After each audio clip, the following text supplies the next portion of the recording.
Surələrdən biri də Qurani-Kərimdə Hud surəsidir. Surə Məkkə şəhərində Peyğəmbərimizə nazil olmuşdur. Ümumiyyətlə, ayələrin bir hissəsi Məkkə, bir hissəsi Mədinədə Peyğəmbərimizə nazil olmuşdur. Surə 123 ayədən ibarətdir. Ümumiyyətlə, həmən surə Peyğəmbərin Məkkə həyatının son illərinə təsadüf eləyir.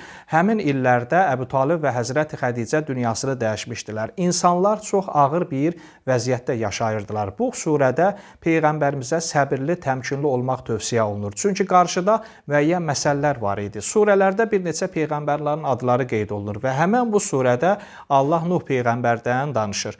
Ümumiyyətlə, Allah Qurani-Kərimdə Hud surəsinin 13-cü, 14-cü, 15-ci ayəsində müəyyən mesajlar verir. Yoxsa Mühəmməd onu özündən uydurdu deyirdilər. Əgər doğru danışırsınızsa, ona bənzər uydurulmuş 10 ayə də siz gətirin və Allahdan başqa kimi bacarırsınızsa köməyə çağırın. Ardıcan ayədə buyurur. Yox, əgər onlar cavab verə bilməsələr, bilin ki, o ancaq Allahın elmi ilə nazil olmuşdur. Ondan başqa ibadətə layiq olan məbud yoxdur. Siz təslim olacaqsınızmı?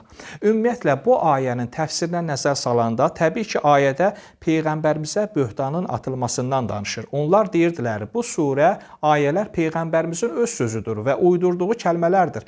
Allah ayədə buyurdu, əgər siz bacarırsınızsa 10 ayə, uydurulmuş 10 ayə gətirin və yaxud da 5 ayə gətirin və yaxud da 1 ayə gətirin və sübut edin ki, bu Peyğəmbərimizin öz sözüdür. Halbuki bu surə, ayə Peyğəmbərimizə nazil olmuş, Allah tərəfindən nazil olmuş cümlələr və kəlmələr idi. Ümumiyyətlə, Quranın ecazkarlığı bundan ibarətdir ki, Quran bu məsələyə öz elmi ilə cavab verir.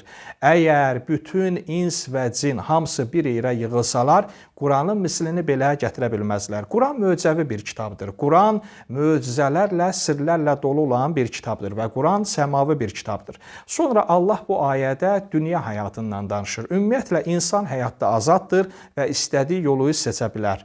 İlahi, duada var, ilahi, dünya istəyənlərə dünya ver, ilahi, axirət istəyənlərə isə axirət ver.